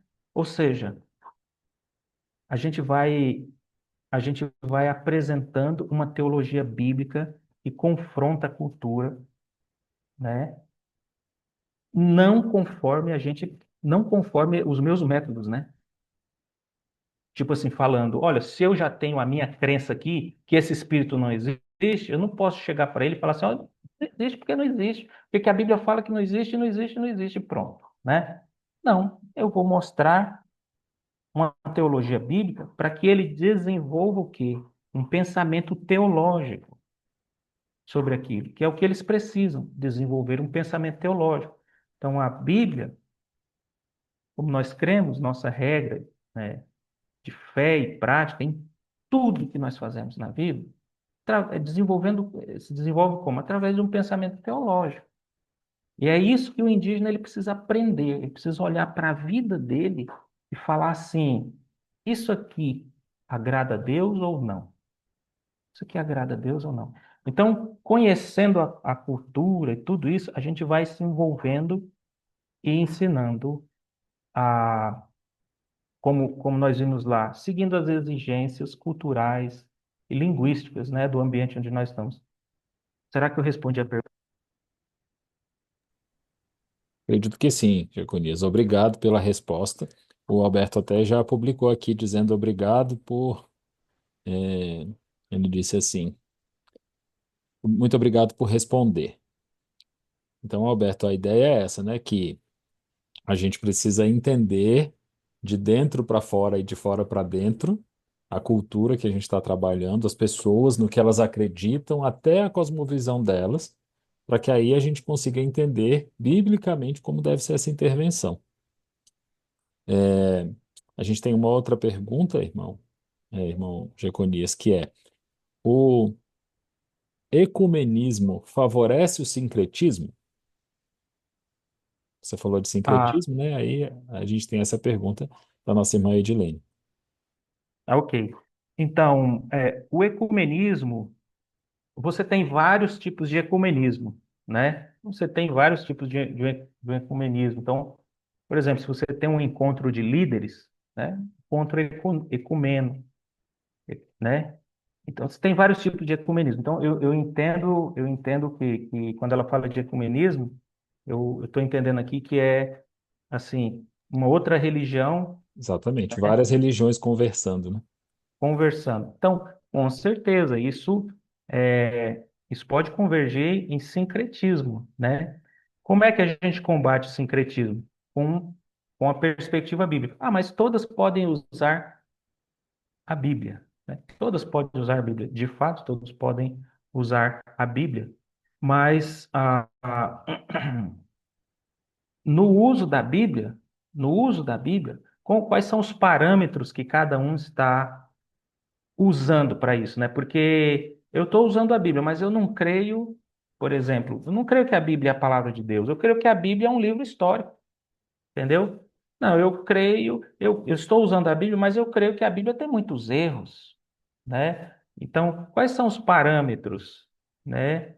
Então, nós precisamos usar a Bíblia, ter uma boa hermenêutica, né? Uma hermenêutica sadia, né? E usar essas ferramentas para a gente não deixar o sincretismo entrar. Então, o sincretismo ele é muito comum dentro das igrejas indígenas, né? Ele é muito comum, né? E parte disso, por quê? Por que que é comum? Parte disso é que acontece porque, às vezes, o missionário ele não dispõe de ferramentas para ensinar, né? Ele simplesmente ensina. Ele aprendeu a falar a língua, ele começa a ensinar. Então, assim, uma pessoa, ele faz um apelo, alguém levanta a mão. Eu quero ser um crente, né? Eu quero ser um crente. Bom, então ele já se converteu, ele está salvo. Levantou a mão, ele está salvo, né? Será que funciona bem dessa forma? Você sabe que uma vez eu estava em uma cidade, e uma cidade lá no norte, e foi um pastor aqui do Rio de Janeiro pastorear uma igreja em uma cidade que 90% da cidade é indígena. Então, a igreja tinha muitos indígenas. E toda noite ele fazia um apelo e as mesmas pessoas levantavam a mão. Então, a pessoa que levantava uma mão domingo passado, ela levantava a mão de novo para ir lá é, confessar sua fé em Cristo. A mesma pessoa que fez isso levantava a mão para ir lá ser batizada domingo após domingo. Várias, as mesmas pessoas. E chegou um momento que esse pastor falou assim: olha, ele foi até onde a gente estava, na base lá da nossa missão, se despedir da gente, falou assim: olha, gente, isso aqui não é para mim. Ele ficou maluquinho, né? Olha, eu estou indo embora, vou embora daqui, porque não dá, não consigo entender nada que está acontecendo aqui, né? E ele pegou e abandonou. Ele abandonou, não o ministério, mas saiu lá da região, porque a cabeça dele deu um bug, né? Deu um bug, ele não entendia. Por quê? Ele não estava comunicando a mensagem não era comunicada dentro dos padrões culturais. Então o povo não entendia. Dentro de uma cultura que tem um perfil que aceita tudo, nós chamamos de perfil progressista, ele aceita tudo. Então, olha, o que eu estou oferecendo, eles estão aceitando, né? O que eu estou oferecendo, eles estão aceitando. Então, isso é muito interessante, né? Observar isso. É isso aí, Jeconias. A ideia do ecumenismo é exatamente isso, né? Cada um pode ser do seu jeito, mas cada um quer influenciar de alguma forma, né? E a gente precisa sempre retornar para a Bíblia e talvez a reforma protestante precise ser continuadamente oferecida para as nossas cosmovisões, né? Então, talvez Sim. isso seja o jeito da gente afastar o ecumenismo. Tem uma pergunta aqui, Jeconias, que é: quais dicas o senhor poderia dar para quem terá pouco tempo para conhecer e se relacionar com uma cultura diferente e fará um trabalho missionário de curto prazo? Olha, de fato, de fato, se você quer fazer um trabalho de curto prazo em uma cultura, isso é difícil, né? A menos que você tenha ali um missionário que já desempenha um trabalho e você vai agregar ali mais, é, mais força-tarefa, né? Por quê? De fato, o trabalho missionário começa com a sua chegada, com a sua chegada lá. Às vezes você vai falar assim, poxa, eu não conheço a língua, eu não conheço essa cultura, eu posso falar alguma coisa aqui que eles não vão entender bem, etc e tal. Mas a sua própria vida ali já é um pré-evangelismo, sabe? O que você está fazendo ali já é um pré-evangelismo. Olha só, vou contar uma experiência. É, no segundo ano meu, eu não conhecia, eu estava estudando a cultura, eu estava aprendendo a língua. Um indígena chegou para mim e falou assim: Pastor, nossa, é, vocês, será que um dia a gente pode ser assim, crente como vocês? Eu fiquei pensando aquilo ali, né? Por quê? Perguntei, por quê? Não, porque olha só, vocês estão aqui, vocês viajam. Nós éramos em três casais e duas solteiras em uma mesma aldeia. Era uma equipe grande de missionários. Então, às vezes, um de vocês fica só aqui e os outros viajam. E quem fica aqui não entra na casa uns dos outros, não entra na casa dos outros para roubar. E nós não somos assim. Quando nosso parente viaja, a primeira coisa que a gente faz é lá entrar na casa dele e tentar roubar alguma coisa. Vocês não mexem com as nossas mulheres, vocês não mexem com as meninas, vocês não fazem nada disso de errado. Será que um dia, será que um dia nós indígenas podemos ser crentes assim que nem vocês? Olha que pergunta interessante, gente. Ele, ele fazia parte da igreja. Então ele revela para nós aqui a própria vida onde ele estava, né? Ele fala: será que realmente a gente pode ter uma vida transformada ao ponto de ser desse jeito? Uma amiga minha, ela casou com um inglês. E lá na Inglaterra, o marido dela, eles saíram, né, no primeiro ano de casamento, saiu de casa, colocou a garrafinha de leite dele lá na frente para o leiteiro vir trocar a garrafa. Pegou o dinheirinho dele e botou lá na porta, assim, numa plaquinha lá da porta. E ela falou assim, ela brasileira, né? Ela falou assim: Ué, você vai deixar o dinheiro aí? Vou. Ué, mas aí vão roubar. Mas por que que vão roubar? O dinheiro é meu, tá aqui na minha casa, ninguém vai roubar, não. Vamos lá, depois a gente volta. Eles foram, voltaram, tava lá o troco, tava lá o leite. Ele pegou e guardou, né? Por quê? Por que isso? Porque ela vinha de uma cultura, não tinha nada a ver com isso, pelo menos na região ali de São Paulo, né? Que ela fazia parte, né? Se fizer uma coisa dessa, o pessoal carrega o dinheiro, não existe. Então, veja, ele não consegue enxergar uma transformação, né? Enquanto que Deus Enquanto que Deus está falando isso para nós. Olha, não, eu transformo a sua vida, né? Nós estamos pregando, olha, Deus transforma. Mas a pessoa é inserida num contexto de pecado tão grande que ela nem sequer ela é capaz de crer que realmente possa ter uma transformação na vida dela, né? Então, o evangelho, viver o evangelho, testemunhar o evangelho ali, com ações, com atitudes, em amor, falando sim, falando não,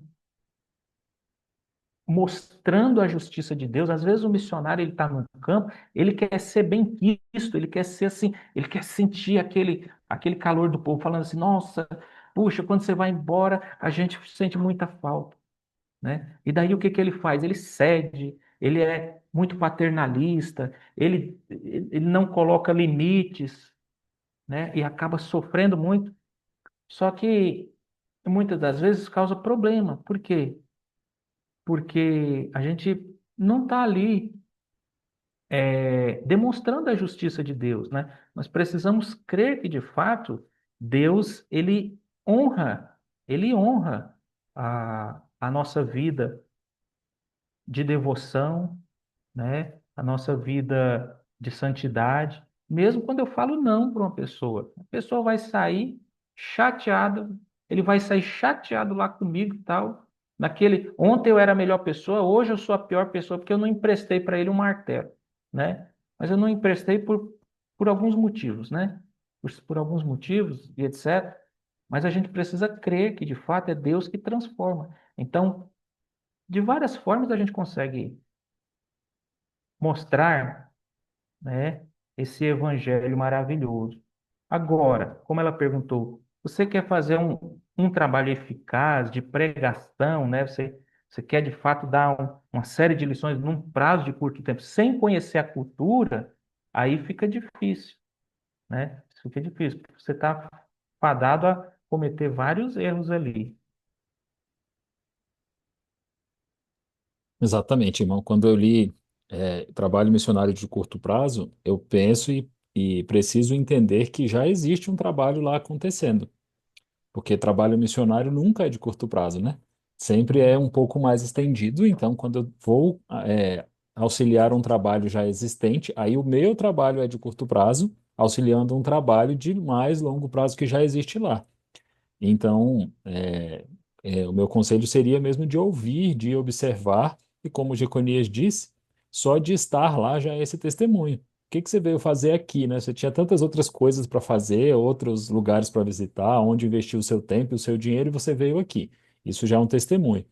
E você perceber mesmo a cultura a partir, principalmente do missionário brasileiro que vai estar lá, ou seu colega, o seu conhecido, é muito importante, porque fazer uma intervenção sem entender essa cebola que o Jeconias trouxe para a gente, essas camadas culturais, vai ser muito complexo, talvez até atrapalhe ao invés de ajudar. Não sei se eu posso contar essa história, Jeconias, mas tem a história de indígenas que batizaram pessoas no rio e, por algum motivo, ficou entendido que os pecados ficavam na água do rio. Exato. E, a partir daquele dia do batismo, os índios não usavam mais do rio dali para baixo. Eles só usavam o rio dali para cima, porque dali para baixo estava cheio de pecado a água. Então, irmãos, um erro assim, atrapalha muito a pregação do evangelho. Porque, me corrija por favor, Diaconias, talvez 3 gerações depois, 3 gerações cristãs depois, que esse mal entendido ia ser resolvido. Porque como eles têm Provavelmente. uma cultura oral muito forte, então alguém ouviu, algum indígena ouviu, passou essa informação. Quem ouviu acredita, porque é alguém sério que está falando. Então, talvez na terceira geração de cristãos daquela região ali que vai se mudar, talvez uma frase mal entendida. Então, num evangelismo de curto prazo, também é importante observar isso. Alguma coisa que você vai dizer pode ter um peso que talvez você nem queria dizer. Estudante de língua tem muito isso, né? Quando a língua é tonal, é ainda mais difícil. Então, você fala a mesma palavra, ou você acha que está falando a mesma palavra, e a pessoa está entendendo uma outra coisa. Então, precisa ter muito esse cuidado de ter esse supervisor, que é esse missionário que vai estar lá há mais tempo, e acompanhar esse irmão, para evitar esse tipo de questão. Então, Jeconias, aqui a gente tem mais alguns comentários. A gente tem uma pergunta sobre kardecismo. Como devo me comportar diante de uma pessoa espírita kardecista que conhece a palavra e quer discipular nas suas doutrinas a respeito das espiritualidades? Pois bem, essa é uma pergunta interessante, né? Porque agora nós estamos falando, é, agora nós estamos falando que de estar diante de um sistema de crença, o kardecismo, certo? A a primeira coisa é conhecer bem as crenças que essa pessoa tem, né? E isso é um exemplo muito bom, porque como que você vai, por exemplo, pregar o evangelho para um indígena, né? Aí você fala assim, qual é a religião deles? Eles têm um Deus e tal. Não, o sistema indígena é um sistema animista. Então, assim, eles não vão ter assim um Deus, eles vão venerar, eles vão ter um conjunto de crenças. Então, a gente vai conhecer essas crenças e a gente vai conhecer essas crenças e nós vamos ensinar o quê? Nós vamos confrontá-las com a Bíblia, certo? A gente vai chegar para um kardecista, para um católico, para um testemunho de Jeová, né? Olha que interessante, todos eles têm alguma coisa aí, se não muita coisa, do que nós temos em mãos, que é a nossa Bíblia, né? Contudo, são ensinos, né, muito deturpados, longe do que realmente nós cremos e aprendemos aqui na palavra de Deus. Então é importante o quê? Que você conheça, que você estude o kardecismo. Você começa a estudar. Então, lembra daquele tempo que você tem que parar, sentar. Não é só você estar de frente a frente com a pessoa ali, ó, e falar assim, poxa, eu preciso conhecer mais da Bíblia. Não, você precisa conhecer bem essa seita, né? Você precisa conhecer bem essa heresia. Às vezes isso acontece dentro das nossas igrejas, heresias dentro das igrejas ou em outros grupos, etc. E você precisa conhecer bem, né? E você precisa preparar uma lição. É isso que a gente faz lá, né? Como eu falei, às vezes você vê um grupo, não, são só indígenas, esse pessoal não tem conhecimento de nada. Outros vão falar que até nem são civilizados, né? E etc. Vão falar várias coisas assim, ou seja, diminuindo, né? A... Mas eu preciso conhecer, eu preciso parar, eu preciso preparar uma lição, né? Uma vez nós conversamos, né, Júlio, sobre a questão, por exemplo, dos católicos, né? Olha que interessante, por que que muito cristão tem muito problema de evangelizar os católicos? Porque um não conhece bem o sistema do outro, né? Porque o católico, ele vai colocar a fé dele no Papa, no magistério e na tradição da igreja. A Bíblia é um livro. O apóstolo Paulo, sabe, ele é um santo da igreja, como foi Santo Agostinho, como foi, né? Aí eles vão falar assim: se você quiser conhecer bem a Deus, você tem que estudar a vida dos santos, né? Porque o Papa também não foi um santo, etc. E lá. Então você tem que conhecer e tá. Então, aí o cristão vai lá e fala assim: não, mas espera aí, mas a Bíblia diz isso, mas e daí? A Bíblia é só um livro. Então fica aquela coisa travada. Fica aquela coisa travada. Um não está entendendo bem o outro, né? Porque o cristão pensa que por o católico ter uma Bíblia, ele tem fé nessa palavra aqui, né? De fato. Mas não é assim. Então é necessário o quê? Você conhecer bem aquela visão de mundo, aquela cosmovisão que aquele kardecista tem. Você precisa conhecer bem aquilo ali, você precisa estudar bem aquilo ali, e você precisa apresentar para ele as escrituras, né? Você já viu um professor de matemática querendo dar aula de português? Não tem isso, né? Já viu um professor de ciências querendo ensinar física? Não, não tem isso. Então não se preocupe, você vai falar da Bíblia.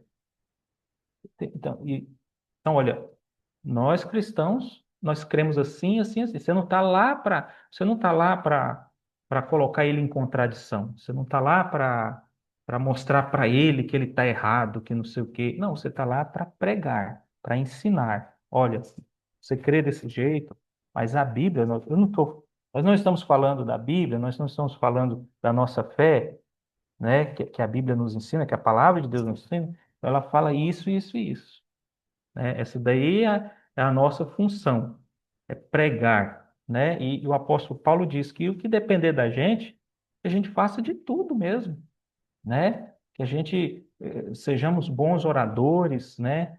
Bons estudiosos, pessoas que saibam usar bem as palavras para explicar isso, né? Como diz o salmista, na presença dos deuses a ti cantarei louvores, né? Então, nós vamos pregar essa palavra. Nós vamos pregar em qualquer lugar. Muito bom, irmão. E para qualquer contexto, né? Então, a Para intenção da gente qualquer... saber o que a gente acredita, em quem é esse Jesus que a gente acredita a partir e apenas pela Bíblia, é exatamente o que vai mudar a nossa cosmovisão para que a gente consiga apresentar isso para qualquer outro tipo de visão, de cosmovisão. O irmão Júlio, meu xará, que trabalha na África, missionário em África, disse assim: precisei aprender bastante no campo missionário em contexto islâmico, que comunicar a eles como fazemos no Ocidente, contexto cristão romano, onde a mente do povo já está acostumada com a história de Cristo e do Novo Testamento, é diferente. Mas falar aos islâmicos no mesmo linguajar ocidental não há interesse para eles, nem compreensão, e assim perdemos muito. Foi muito bom fazer o treinamento de Al-Masira, palavra árabe que significa a jornada. Evangelizar islâmicos é um processo de vários encontros e amizades, pegando as histórias dos profetas, que eles já conhecem um pouco, sinais e profecias messiânicas. Eles estarão conhecendo o Messias, até que o próprio Messias se revele a ele. Deixo essa dica aos irmãos. Exatamente por aí, irmão. Como eu disse, não existe uma missão de curto prazo, né? Existe uma jornada. E para a gente falar, a gente precisa entender como a gente vai ser compreendido. O Jeconias deu esse exemplo, né? Ah, vamos fazer devocional. Que bom, a gente entendeu tudo, a gente só não entendeu o que é devocional. Então, logo, eu não entendi quase nada. Então, que a gente tenha esse entendimento de, será que eu estou sendo compreendido no que eu estou querendo dizer? É, a gente tem uma pergunta do Marcelo que é: quais leituras o irmão sugere? E aí, Marcelo, eu vou pedir para o Jeconias fazer uma listinha mesmo de coisas para a gente ler e a gente coloca lá no grupo, que eu acho que é o melhor lugar. Mas desde já, irmãos, tem um livro que eu tenho acompanhado que é o Perspectivas. E aqui são muitos artigos de muitas pessoas sobre muitos assuntos, inclusive sobre cosmovisão. Então tem muito para aprender aqui nesse livro. Perspectivas do Movimento Cristão Mundial. Existe até um curso que se chama Perspectivas. Então, se você tiver a oportunidade de fazer o curso, é uma bênção. Se não, também tem o livro, que tendo ele em casa, você vai ter muito material para explorar. Vou continuar aqui, irmãos. Tem a irmã Margarida que diz: que tempo precioso, voltei há pouco tempo de um campo transcultural animista e muçulmano, Guiné-Bissau, e foi rico reviver um pouco com o Senhor hoje. Obrigado. O Rafael comentou assim, que a gente precisa pedir discernimento de espíritos, pois por trás de cada seita há um espírito ou vários. Preciso comentar aqui alguma coisa que, na verdade, irmãos, o que a gente está dizendo aqui é que existe sim esse lado espiritual, mas além do lado espiritual, existe um lado cultural. O Jeconias deu alguns exemplos, como a pintura dos corpos, como o brinco lá de passarinho morto. Tem algumas questões que ultrapassam o espiritual. Então, é mesmo uma questão cultural e física apenas. Então, se a gente espiritualiza tudo, a gente vai ter uma dificuldade séria de tentar identificar tudo que é espiritual ali naquela cultura. E muitas coisas não têm coisas espirituais, muitos argumentos, muitos costumes têm coisas que são alguma crença, que inclusive a gente tinha muito isso, né? Que se tomar alguma coisa quente e sair no frio vai entortar a cara, né? Minha mãe falava isso, minha avó falava isso para minha mãe. Ah, não pode tomar nada gelado se você está gripado. Ou senão você vai ficar gripado porque tomou alguma coisa gelada. Então tem muitas dessas coisas que não têm uma parte espiritual em si. E talvez um dos grandes trabalhos missionários seja exatamente entender o que é pecado na cultura. Jesus só veio para mudar o que é pecado na cultura. Ele não veio para transformar a cultura. Ele não quer que todos os indígenas sejam parecidos com o que a gente acha que é cristão. Eu até, na minha conversa prévia com o Jeconias, eu me referi a ele assim: Deus não chamou o Jeconias para daqui a X anos o Jeconias ser um indígena porque ele trabalha com indígenas. Ele vai continuar sendo um não indígena. E os indígenas vão continuar sendo indígenas. Eles não vão ser não indígenas porque eles se converteram. Então, é uma linha muito tênue que a gente precisa ter, sim, esse estudo de antropologia, esse entendimento de cultura, de cosmovisão, para que a gente não espiritualize algumas partes que não são espirituais. Ponto. Eu sei, irmãos, tudo que a gente vive é espiritual. Ótimo, muito bom. Só que tem alguns aspectos que a gente precisa avaliar cientificamente, tecnicamente, culturalmente apenas. Porque senão o nosso trabalho vai ser detetives, né, Jeconias? A gente vai ficar procurando, qual espírito está por trás dessa pintura? Por que que ele está usando esse instrumento e não aquele instrumento? Às vezes é só da cultura. Eu tenho certeza que se a gente deixasse os missionários presentes responderem, eles iam dar muitos exemplos em relação a isso e em relação a como a gente pode tratar as coisas não espirituais como não espirituais, espirituais como espirituais. Você quer fazer comentário, Jeconias? Não, é por aí mesmo.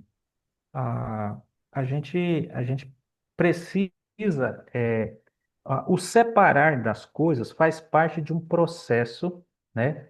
Faz parte de um processo de primeiro passo, segundo passo, que você vai alcançando para poder ensinar, né? Não tem, no ambiente transcultural, não vai ter uma forma rápida de fazer isso, a não ser que eu compare esses ambientes.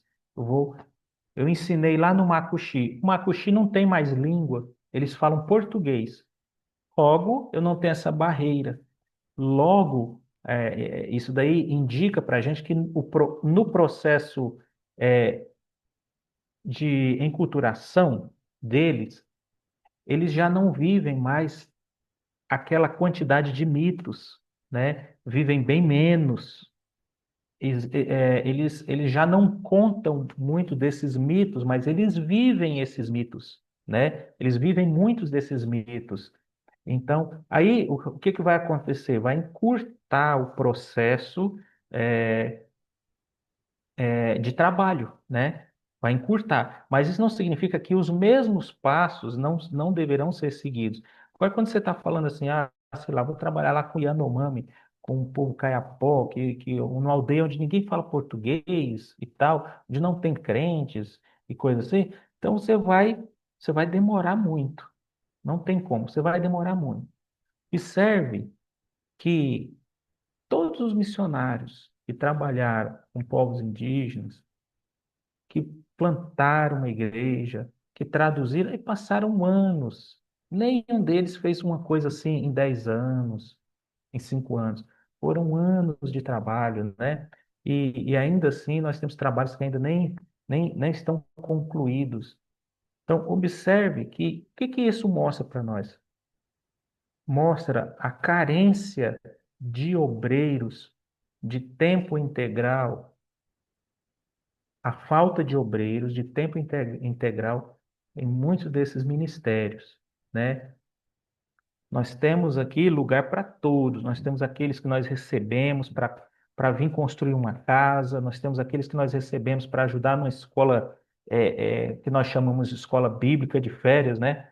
É, nós temos assim trabalhos de evangelismo de curto prazo e que cada um, em cada ambiente nós temos aí, né, a indicação de cada um desses daí, né? Mas tem trabalhos que a gente precisa mesmo daquele missionário, olha, tá indo para lá e não sabe quando vai voltar, e nem se vai voltar, né? Então, é assim, entender esse tipo de coisa. Não tem uma forma, tem alguns trabalhos, não tem uma forma de você pular as etapas, né? Você tem que seguir as etapas, né?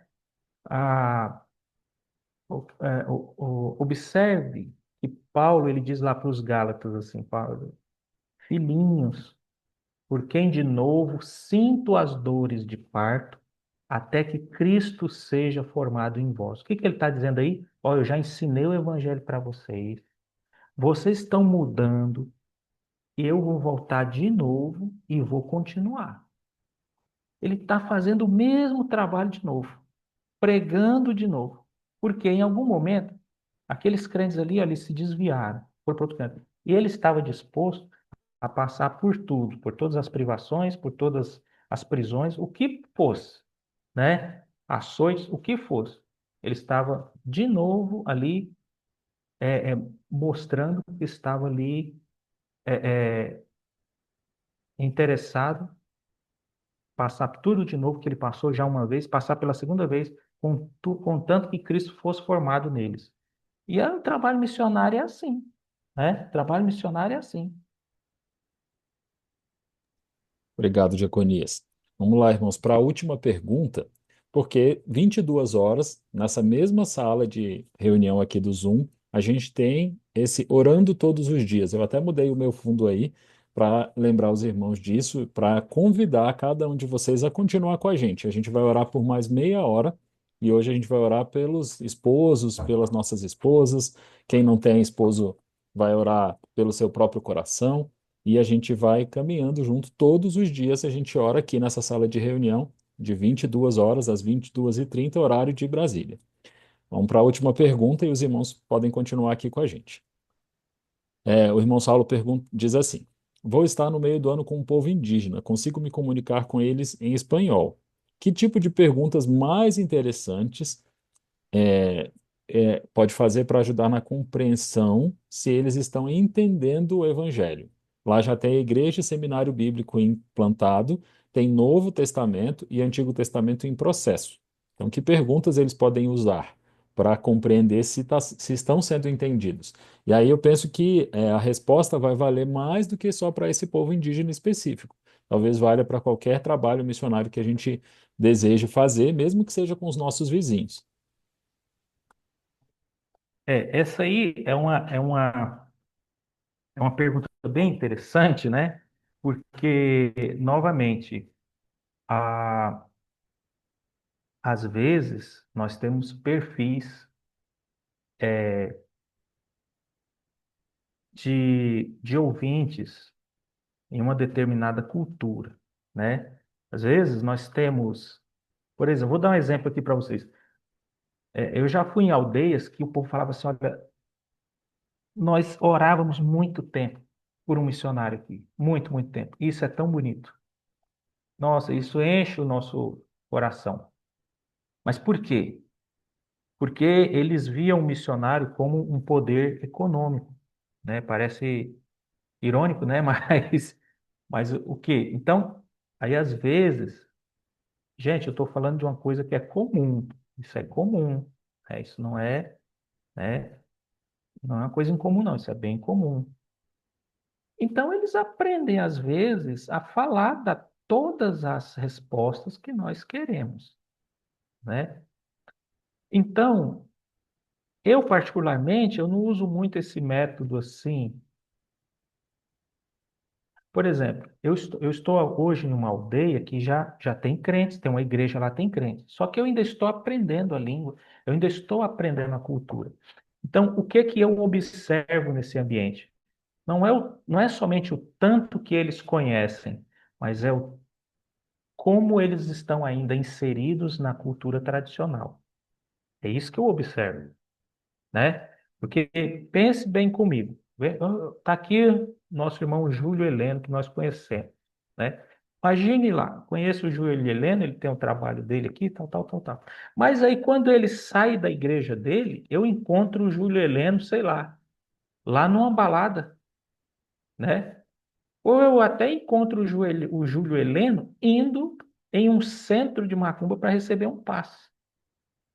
E aí, o que que você me diz disso? Mas o Júlio Heleno, mas o Júlio Heleno, ele responde tudo que a gente precisa aqui, ó, né? Vocês estão observando como a, vocês estão observando como é importante a gente ter relacionamento mesmo com o povo.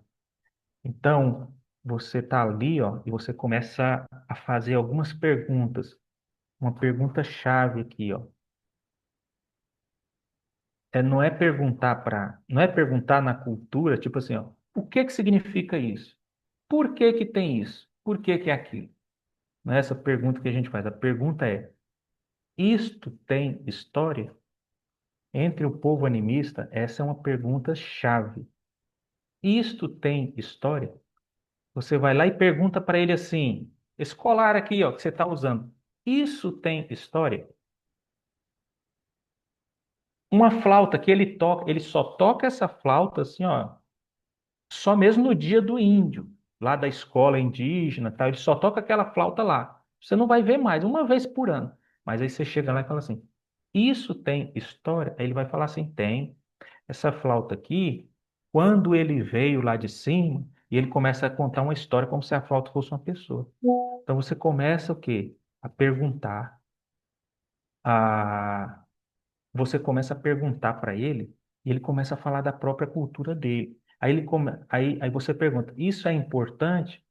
De vez em quando tem que fazer isso?" E você vai ali, ó, vendo o quanto que ele ainda está inserido na sua própria cultura. Então, tem duas coisas. Eles entenderem a mensagem é muito importante, mas eles desenvolverem um pensamento teológico sobre uma determinada situação, se autoconfrontando, também é muito importante. Ainda é mais importante, porque isso daí mostra realmente aonde que está, onde que ele está alicerçado. Vocês estão entendendo? Deu para entender? Deu sim, irmão. Que mais do que uma pergunta, vocês estão me entendendo nisso? Eu consegui, na Todo mundo vai falar convivência, assim. perceber essas mudanças de entendimento bíblico. Então, é, se a gente Não não tem, for. ó, Diga. não tem. Não tem 4 meses que um rapaz muito joia lá da aldeia, muito legal mesmo, ele falou para mim assim: "Pastor, olha, eu estou querendo mesmo. Eu já sou crente, mas eu estou querendo mesmo ser mais crente. Eu quero me batizar. Porque o senhor sabe, eu sou casado. Eu sempre estou indo para a roça. Minha esposa também sempre está indo para a roça. E eu tenho medo. Às vezes alguma onça pode vir e morder a gente. Às vezes a gente pode, algum pau, assim, pode chover, algum pau pode cair na gente. Então eu preciso muito de Deus." O que que ele estava querendo dizer com isso? Que ele precisa de mais um benzimento, entendeu? Precisa de mais uma coisa assim para fazer com que ele tenha mais proteção, né? E aí, essa leitura que a gente faz da cultura que está sendo ou não atingida por esse evangelho é o que tem que dar esse norte para o trabalho missionário, né? Irmãos, muito obrigado pela caminhada até aqui. A gente pode combinar o seguinte: se existirem questões, dúvidas, a gente já vai ter duas indicações aí. O Marcelo tem um curso para oferecer sobre cultura, a gente tem o curso Perspectivas que está começando em alguns lugares também. Vou colocar essas informações lá no grupo. E se tiverem mais questões específicas, pode mandar para mim, no meu particular, e a gente vai deixar discutido lá no grupo. A irmã Margarida mandou uma indicação também, transformando como cosmovisões. É bem interessante esse estudo. Antropologia deveria ser uma matéria obrigatória para todo mundo que quer entender de missões. Uma ciência que vai dar muito embasamento para nosso trabalho, pensamento e oração missionários. Por último, irmãos, missionário eu entenderia como medo de morrer e não saberia se estaria salvo ou não. É interessante realmente. Só tendo contato com o povo, experiência para entender o que o outro fala. Exatamente. Se não tem esse contexto, a gente vai fazer toda a interpretação possível. Eu posso entender mesmo que ele queria só saber se ele ia para o céu mesmo. Mas, entendendo o contexto, é mais um amuleto, né? Eu preciso ter certeza de que esse amuleto é mais poderoso do que outro, e a gente tem muitos entendimentos assim. Irmãos, eu gostaria que alguém abrisse o microfone e orasse pelo missionário Jeconias. Ele tem uma história muito grande de serviço como missionário e a gente tem entendido cada vez mais de que a gente precisa servir esses irmãos. Então, se você puder, abra o seu microfone e ore pelo Jeconias agora, por favor.